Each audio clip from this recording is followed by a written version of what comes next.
Hey kids, welcome to CrossWay's KidVenture Kids Online. I'm Lauren and this is Maya. Hi everybody! In case you're new at KidVenture Kids Online, I should let you know that KidVenture Kids is a great place for kids to learn about God, faith, and even life apps. What are life apps? Life apps are just our way of talking about what God can work out inside of you to change the world around you. Things like love, respect, and forgiveness. And don't forget that we do that with a lot of faith-fueled fun to help you grow your faith in Jesus Christ. And don't forget putting your faith into action KidStyle. Hey, you can even stand up, sing, and dance with the worship music. And now it's time to get started. Let's start with a drum roll on your knees, everybody. 3, 2, 1.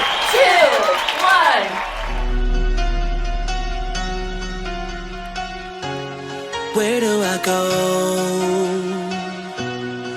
when there's no one else to turn to? Who do I talk to when no one wants to listen? Who do I lean on? Oh, when there's no foundation stable, I go to the rock. I know He is able. I can go to the rock. I can go to the rock of my salvation. I go to the stone that the builders rejected. I run to the mountain, and the mountain stands by me. When all around me is sinking sand, on Christ the solid rock I stand. When I need a shelter, when I need a friend, I can go to the rock.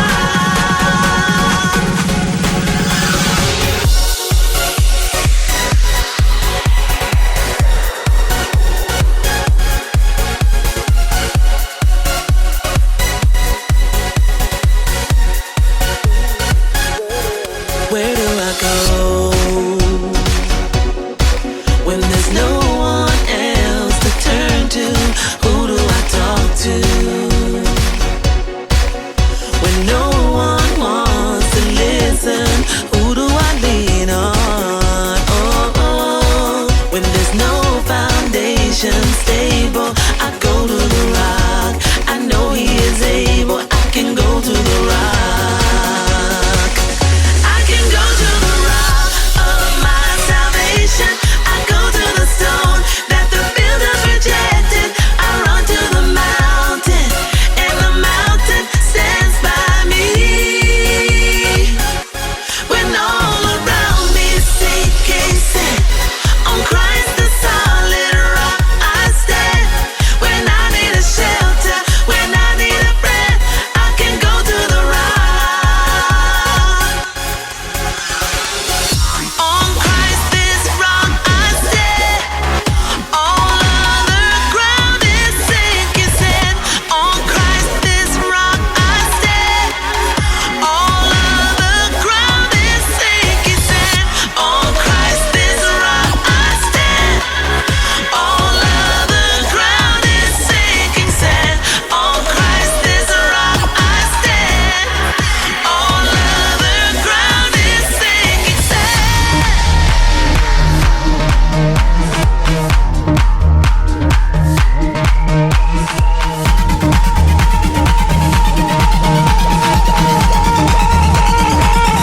I can go to the rock of my salvation. I go to the stone that the builders rejected. I run to the mountain, and the mountain stands by me. When all around me is sinking sand, on Christ the solid rock I stand. When I need a shelter, when I need a friend, I can go to the rock. I can go to the rock.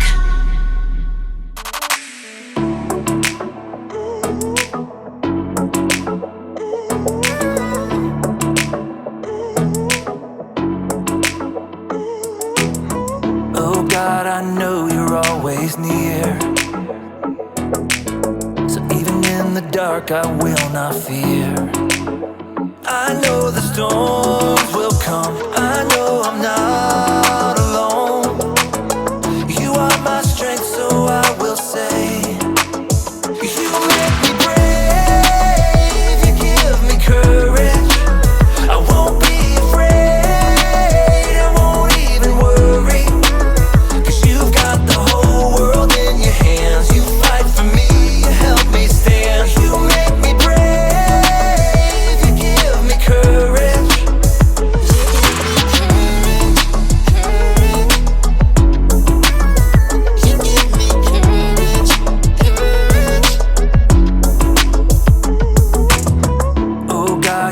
always bring me peace.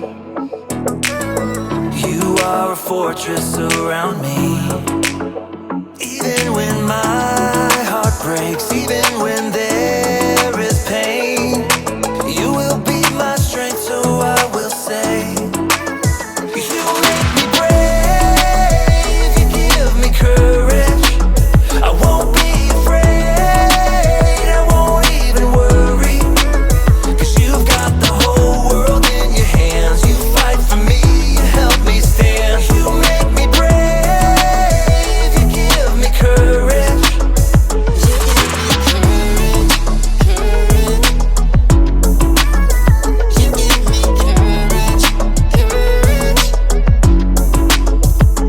I can do all things through Jesus, my Savior, who gives me strength every day, strength and courage. I can do all things through Jesus, my Savior, who gives me strength every day, strength and courage. You make me brave, you give me courage.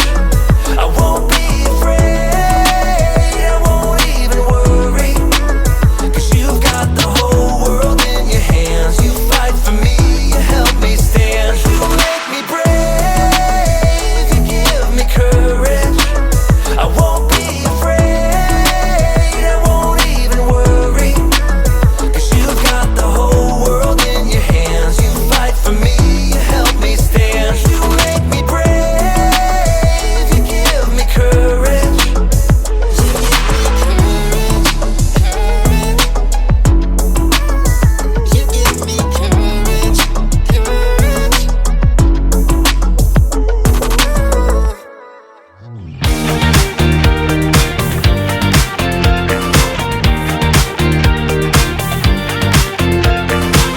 When I wake up, I know that you are with me every step of the way. You're strong enough to handle any fear that I face. Even things that scare me, 'cause they seem too big. Even all the hard things that make me wanna quit. You're bigger than it all, and you're in charge of it. And I don't feel so worried when I look to you, Jesus. Your love is unforgettable. Your strength is undeniable. With you, nothing is impossible. You are the reason, you are the reason I'm brave.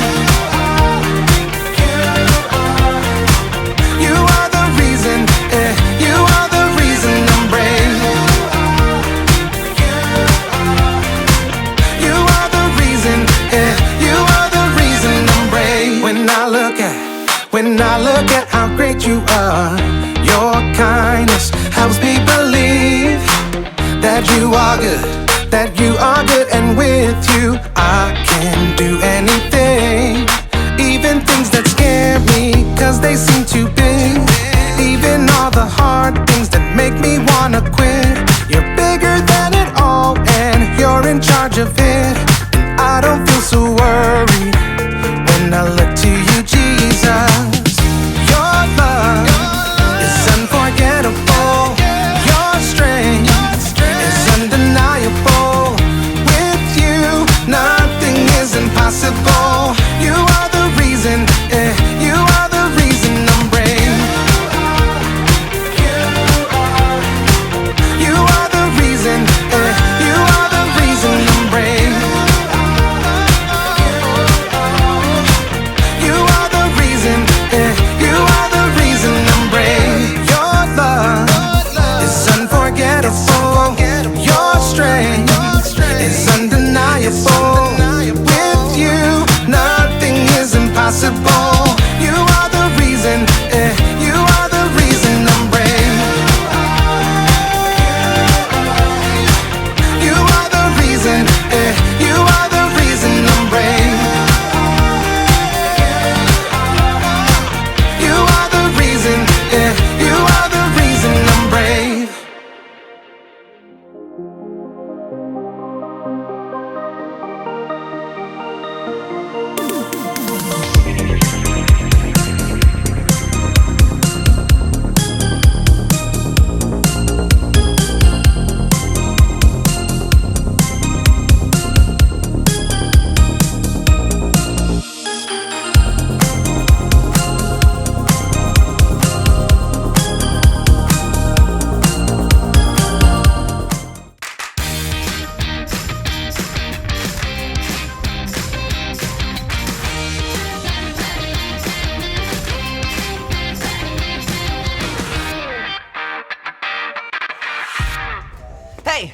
I'm Lawson, and I'm so excited to be talking to you instead of going to the dentist to get a filling. Your appointment's in 1 hour. Right. Anyhow, I've got this super awesome story for you today about this girl named Claire who's my cousin's friend.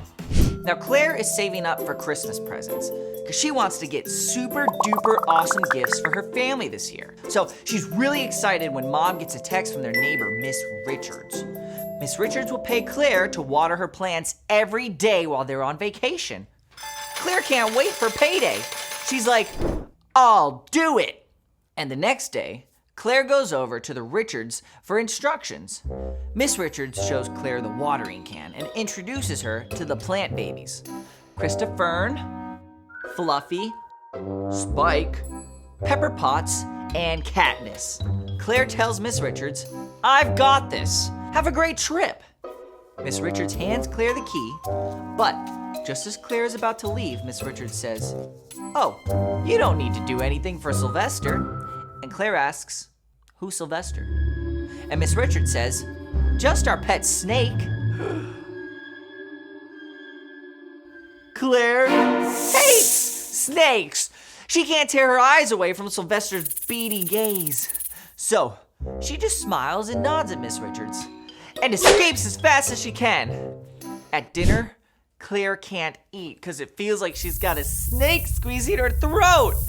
And at night, she can't sleep because every time she closes her eyes, she imagines snakes. Next day after school, it's time for Claire to go water the Richards plants, but she can't make herself open the door. And Mom's like, what's wrong, kiddo? And Claire confesses, I'm a total wimp, because she's afraid to walk past Sylvester the snake. And Mom says, you can be afraid and still be brave. So, Claire takes a deep breath and opens the Richards door. She picks up the watering can and looks at Sylvester the snake. And even though Claire's shaking in her boots, she walks right past Sylvester and she gives every plant baby the water it needs. Claire's so proud and relieved when she's done that she sleeps great that night, snake-free. So kids, don't forget to be creative with your neckwear. And always remember this, that courage is being brave enough to do what you should do, even when you're afraid. See you next time. And cut. So about that dentist appointment. We leave in 5 minutes. Maybe I'll ask the dentist to give me fangs this time. I think I'll buy it. Hey, what's the big idea?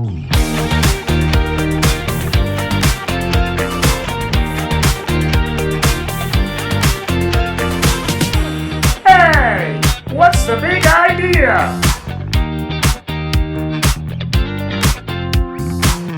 You can do what you should even when things seem impossible.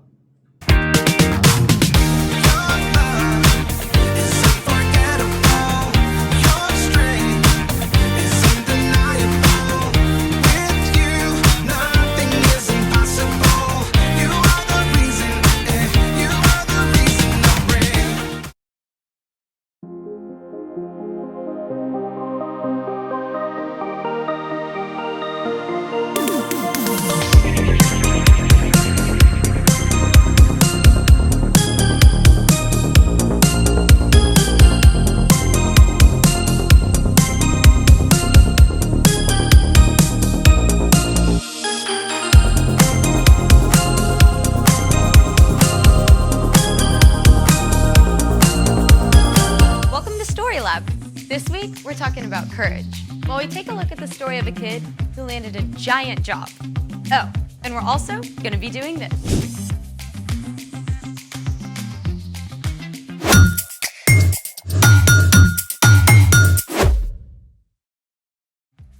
Hey, I'm Skylar. And I'm Sebastian. We're talking about courage, which is being brave enough to do what you should do, even when you're afraid. Yeah, like when you're trying something brand new. I got something new. A bell? Nope, it's a slingshot. No, that's not a slingshot. Of course it is. I used to make slingshots with sticks and rubber bands. This kind of slingshot is sometimes called a shepherd's sling. Oh, you're talking about David and Goliath. Spoiler alert! Today's Bible story is about David and Goliath. I've always wondered how David could knock out a giant with one stone. Well, check this out. Some ancient armies had slingers who could shoot stones over 60 miles an hour up to 400 meters. They were sometimes faster and more deadly than arrows. I'm sorry, I misjudged you, slingshot bow. Don't feel bad. Don't feel bad. Oh, and get this. Sometimes the slingers would write insults on their stones before shooting them. Archaeologists have dug up stones that read, "Take this, victory, catch." Oh, and wait for it. Ouch. Oh, for reals? I did not make that up. So how does this thing work? This is the cradle, and these are the retention cords. The sling acts as an extension of your arm. And when you place a stone in and spin it, the sling multiplies the force of your throw. We gotta try this out. Let's do it! Okay, you see that target? Yeah. Can you see through the guard? I can see. Okay, one of us is gonna hit that target. None of us are leaving here until one of us hits that target. We're gonna be here for a while. I'm gonna hit it. She's not gonna hit it. Okay, don't try this at home. We're in a professional story lab. True. Okay, first, you're gonna take your index finger and you're gonna put it through the loop. Okay, I got it. Got it? Okay. Then you're gonna grab onto this retention cord. Okay. Make sure you hold on tight. Then you're gonna place your stone in, and then you're gonna swing with a bunch of momentum from an underhand arc. All right. Once enough momentum is built, you're gonna release the retention cord. All right. Okay, ready? Yeah. Hey, that was pretty close! Hey, let me go. Let me go. You go go first. Let me go. Okay. I'm gonna try the figure eight. Or not.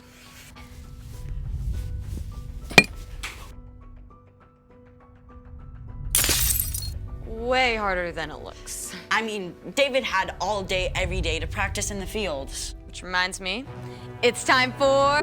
The Bible. It's 66 books of history, stories, letters, and poetry that fit together to form God's one big story. The epic adventure of how He created us and loves us so much that He made a way to rescue us. As we travel through the Bible, from Genesis to Revelation, we discover people who met God and found their lives changed forever. Now, for an amazing story. We're in the 9th book of the Old Testament, 1 Samuel. God promised to bless the whole world through Abraham's family, the Israelites. God delivered them from slavery and led them through the desert to freedom in the land of Canaan. But the Israelites were like a yo-yo. They'd run to God and turn away from God. Run to God, turn away from God. Instead of trusting God to lead them, they begged for a king like the nations around them. And God gave them a king, Saul. But Saul turned his back on what God wanted too. Which is where our story starts. Take it away! Hey, Erica. Hey, everyone! At this time, one of the ways God spoke to the people was through a priest. The high priest Samuel had loved and listened to God since he was a young boy, and he was deeply saddened when he saw that King Saul was ignoring God. But God spoke to Samuel. I am sending you to Jesse in Bethlehem. I have chosen one of his sons to be king. So Samuel was in a tricky position. Saul could have Samuel killed for anointing a new king, but Samuel chose to be brave and do exactly as God had told him. Samuel traveled to Bethlehem, where Jesse lived with his sons. The first son, Eliab, was tall and handsome and definitely looked like king material. And Samuel thought to himself, "Oh, this has to be the one the Lord wants me to anoint for him." But God had something super important to say to Samuel. Do not consider how handsome or tall he is. I have not chosen him. People look at the outside of a person, but the Lord looks at what's in his heart. Jesse had 6 other sons stand right in front of Samuel, but even though they looked pretty kingly, God made it clear to Samuel. Well, God hasn't chosen them either. Are these the only sons you have? Well, my youngest son is taking care of the sheep. Huh? Well, okay, I'll send for him. So, of course, Jesse sent for his youngest son, David. And when David showed up, well, he looked and smelled like he'd been hanging out with, well, a bunch of sheep. But God was looking at David's heart instead of his haircut. He told Samuel, Get up and anoint him. This is the one. So Samuel poured oil on David's head, a special sign that God had chosen him to be the next king of Israel. Okay, now, just to be clear, David was not king yet. In fact, Saul didn't even know there was a new king waiting in the wings. He was busy leading the nation, and later trying to fight off a Philistine invasion. And the Philistines had a secret weapon, a warrior more than 9 feet tall, named Goliath. Choose one of your men. Have him come face me to decide this war. I dare you. Obviously, the Israelites were terrified! For 40 days in a row, they cowered behind the battle line as Goliath repeated his dare. Now, David's brothers were part of Saul's army. And after all this time, their dad wanted to make sure they were okay. So, Jesse told David to leave the sheep behind and take some food to his brothers. David arrived just in time to hear Goliath's challenge. Come and fight me. I dare you. Right away, David turned the men around him. He's bringing shame on Israel and trash-talking God. Someone has to fight him. Word got back to King Saul that this kid was asking about Goliath. So Saul sent for David. Don't let anyone lose hope because of this Philistine. I'll go out and fight him. You're too young. When I'm taking care of my father's sheep, sometimes a wild animal attacks. I go after it to save the sheep. I've killed a lion and a bear. God saved me from them, and he'll save me from this Philistine. Go. May the Lord be with you. At first, Saul wanted David to wear his own armor. But it was super heavy, and David wasn't used to it. So David shrugged it off and went and found 5 smooth stones from the stream instead. Come and fight me! This time, when Goliath made his challenge, David stepped forward. The warrior mocked him. Come over here. I'll feed you to the wild animals. You come against me with a sword, but I come against you in the name of the Lord. He'll give me victory over you. As Goliath moved to attack, David raced forward. He took one of those stones, fit it in his sling, and spun it with all his might. The stone sliced through the air and hit Goliath squarely on the head. Ow. The giant swayed and fell to the ground, dead. When the Philistines saw their hero was dead, they panicked and ran. The Israelites chased them until their whole army scattered. And Saul was so impressed with David, he invited him to come and live at the palace. The end. That story gives me the chills, no matter how many times I hear it. I mean, how did David have the guts to do that? Well, David had gotten in the habit of talking to God every day and asking for God's help to protect the sheep. So when he came up against something that seemed impossible, he had practice. He was ready. So what's our part in the story? Now, I don't think any of us will meet a 9-foot-tall giant soon, but you probably are going to face something that feels big and impossible. Maybe someone you know is sick. You're super nervous about visiting them, but you can encourage them and show them God's love, even when things feel dark. Or maybe your giant is PE. I have a friend who hates running. She was gonna pretend to be sick on the day she had to run a mile in PE. What happened? Well, we talked to God about it together, and she got out there and ran. Wow. Yep. You don't have to do the impossible alone. Jesus went up against the biggest, scariest thing of all, death. and he defeated it. God raised Jesus from the dead, and when we believe in Jesus, we get to face our fears with the very same power that raised Jesus back to life. All right, you guys, I'll see you next time. Bye, Erica. So here's the thing. You can do what you should, even when things seem impossible. Like actually trying to hit the target with this thing.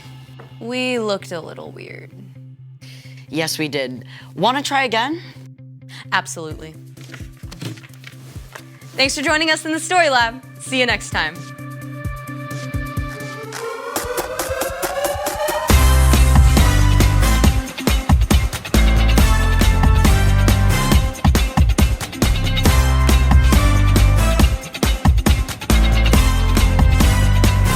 Joshua 1:9b.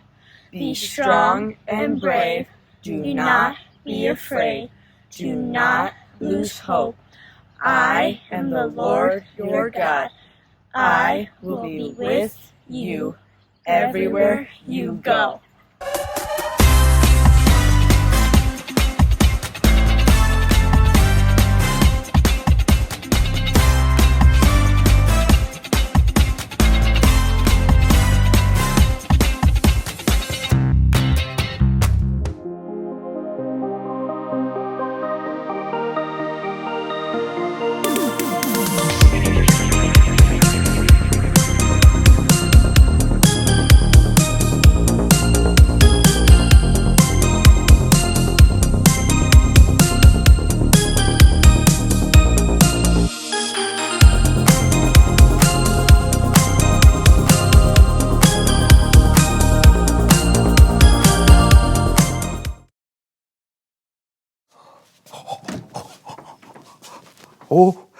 Oh, hey! Brandon, you will not believe what I just found. What? The multiverse! The multiverse? What is the multiverse? Oh, come on, like in the movies. Oh, you mean that place that has like an infinite amount of universes with infinite versions of ourselves? There's no way that place is real. That looks like a Christmas ornament. Yeah, in this universe. Let me see that. What? No. Oh! Brandon, what did you do? You just broke the multiverse. John, for the last time, there's no such thing as the multiverse.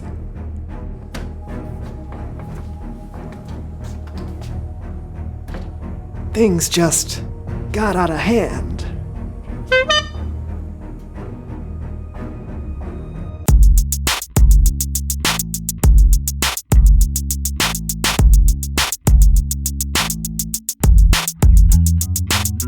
Welcome to the So-and-So Show. I'm Brandon, that's John, and we are excited about today's show. Yes, we are, because we're talking about courage. That's right, and today we have a very special guest, and I have to say, I am extremely excited about this. I'm a big fan. I even brought I brought the, oh man, I forgot something that I want him to sign. I'll be right back, cover for me. I'll be right back. I guess I'll just, was that a knock at the door? Brandon, I think he's here. Okay, please welcome someone who knows stuff. Someone who knows stuff. Someone who knows stuff?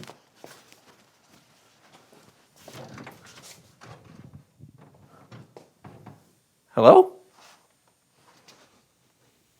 Hello. Hi. Would you like to come in? Oh, indubitably.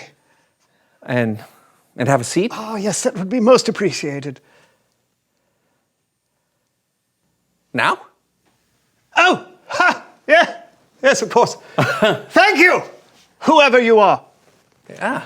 Let's see, where do I begin? So many choices. Dude, what if I mess up? I didn't. Whoa. Most appreciated. Thank you. Thank you. I'm sorry. But what did you say your name was? It's John. Ah, thank you, Super John. Or do you prefer John Man? No, just John is fine.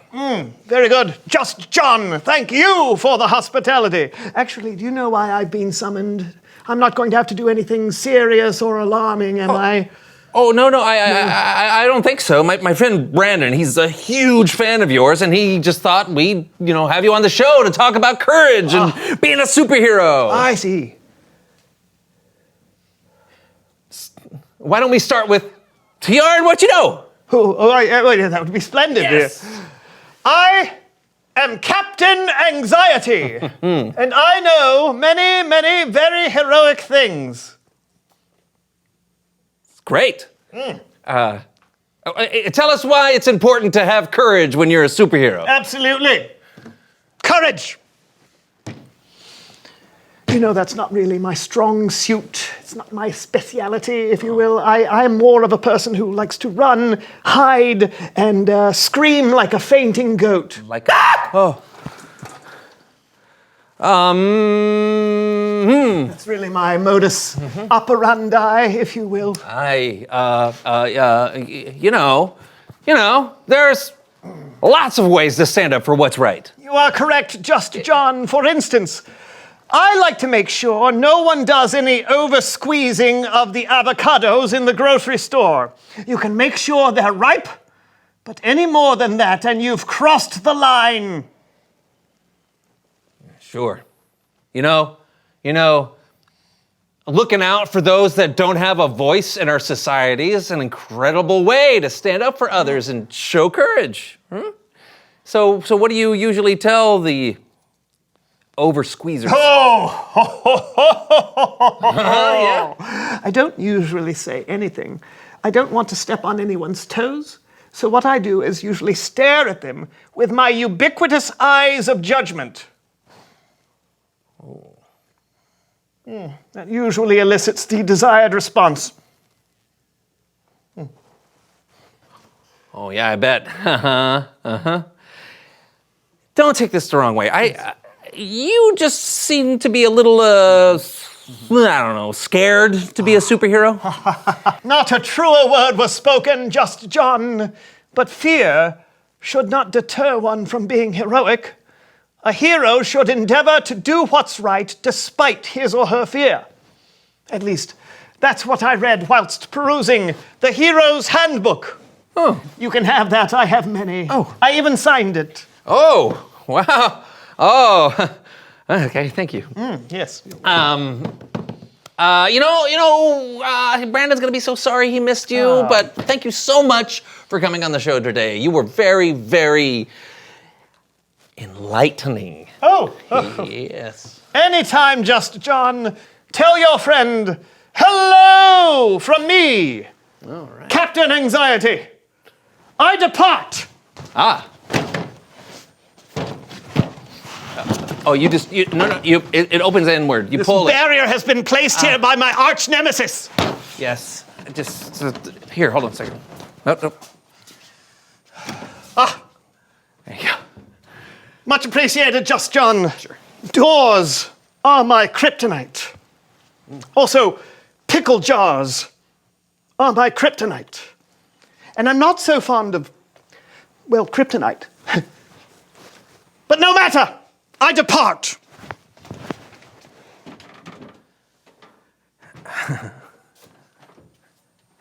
Oh, watch out for that parking meter. Okay. Is he here? Oh, you just missed him. What? Oh, man. I knew I was taking too long. What did he say? He talked about, when he first came in, he was really nervous. Oh, yeah. And scared.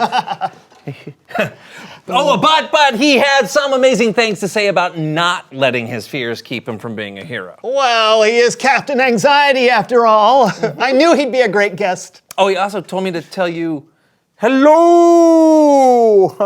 Yeah? And he gave me this to give to you. The Hero's Handbook. And he signed it. Apprehensively yours, Captain Anxiety. This is the greatest day of my life. Oh. It's Bible story time with Kellen.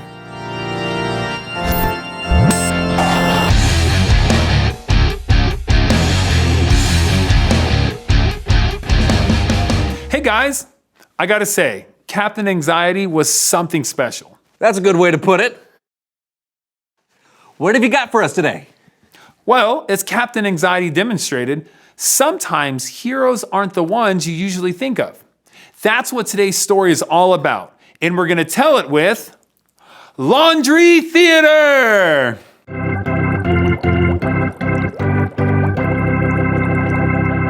Today's story comes from the book of 1 Samuel in the Old Testament. The Israelites had a king named King Saul, but instead of doing what God wanted him to do, Saul did what Saul wanted to do. So God decided there should be a new king and told one of his prophets, a priest named Samuel, to go and find one. So Samuel traveled to Bethlehem to meet with a man named Jesse. He informed him that one of his sons would be the new king of Israel. Now the first son, Eliab, definitely looked like a king.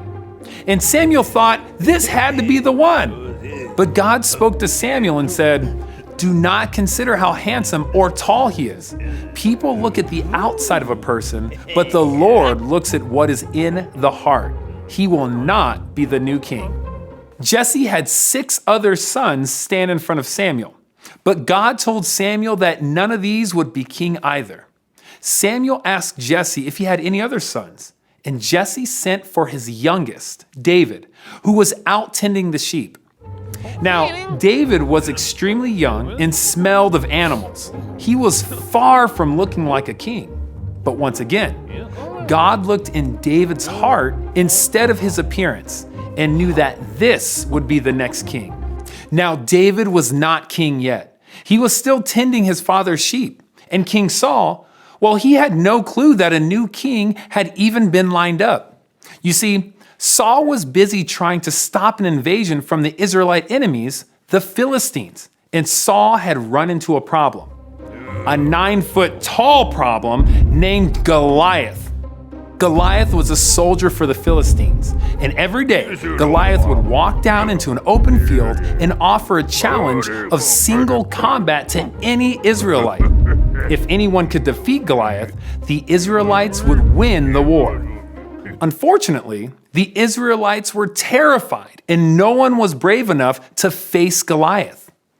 This went on for 40 days in a row. Finally, David was sent to the front lines of the battle to bring his brothers some food. When David arrived, he heard Goliath's challenge, and he was angry that no one had offered to fight him. When King Saul heard that David was volunteering, he sent for him, but quickly told David that he was way too young. But David insisted. He told Saul that he had fought lions and bears to protect his father's sheep, and that he would fight this giant to protect Israel. God had saved him from wild beasts, and God would save him from Goliath. So Saul agreed and let him face the giant, and he gave David his own armor to wear. But it didn't fit. Instead, David went to the riverbed and chose 5 smooth, small stones to be his only protection. The next time Goliath made his challenge, David stepped right in front of him and faced the giant. Goliath made fun of David, but David stood his ground, and he said, "You come against me with a sword, but I come against you in the name of the Lord, and he will give me victory over you." As Goliath charged, David took a stone from his pocket, and he flung it with everything he had and hit the giant. The stone hit its mark, and Goliath and the Philistines were defeated. David had faced his fears and proved that it is the hero's heart that matters, not the size. The end. Well, I guess David had practiced going up against lions and bears, so maybe Goliath wasn't as frightening to him as he was to the other Israelites? Lions and giants and bears, oh my! Never mind. David also had practiced asking God for help. God had gotten him through some tough spots before, so David knew nothing was impossible with God. You know, David and Captain Anxiety have something in common. They both might not look like superheroes, but it's what you do and what's in your heart that's the test of a true hero. Yeah. Hey, thanks, Kellen. Awesome story. Thank you. And until next time... Well, that was unexpected.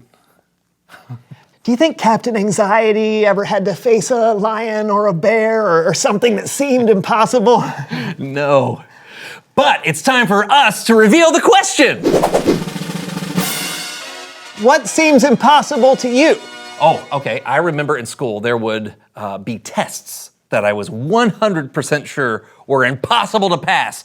But I would study and practice. Then you would pass? Not all the time, but the studying gave me the courage to take the test and know that I had done my best. Well said. Thank you. When something comes up that seems impossible to me, I like to remember God's faithfulness in the past. It helps me face what I think is impossible now, because I know that I'm not alone and God is with me. Indubitably. That's a big word for you. No, I learned it from Captain Anxiety. Oh, he's the best. He is all right. I guess that's it for today. We'll see you next week for a brand new show. Woo! You know who my favorite superhero is? Who's that? Guess. Captain Anxiety. Look into a mirror. And tell yourself, you are loyal and give constant support and allegiance. This is true. I am very loyal, particularly to my table tennis team. Unless we're playing the Paddington Paddlers, they are frighteningly above average. Tell yourself, you have determination. You show firmness of purpose. Firmness. It's rather squishy. I'll move on. Tell yourself, you are selfless. You are more concerned with the needs and troubles of others than you are for yourself. This is also true. Unless the troubles have to do with big, scary people, or animals, or bugs, or oversized rocks and twigs, sometimes smaller rocks. I'm not a big fan of dirt or dust. Did you know dust is made up of human skin? Did you know that? Terrifying. See, look, there's some right there. That could be you.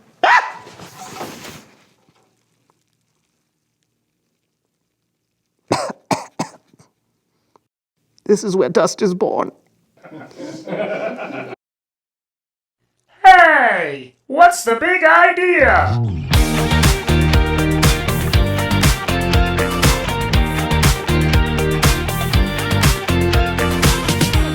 Hey, what's the big idea? You can do what you should even when things seem impossible.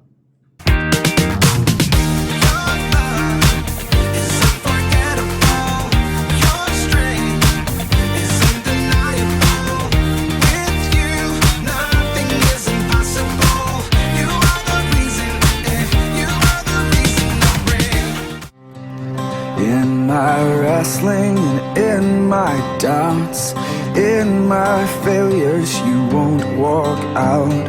Your great love will lead me through. You are the peace in my troubled sea. Whoa, you are the peace in my troubled sea. In the silence, you won't let go. In the questions, your truth will hold. Your great love will lead me through. You are the peace in my troubled sea. Whoa, you are the peace in my troubled sea. My lighthouse, shining in the darkness, I will follow you. Oh, my lighthouse,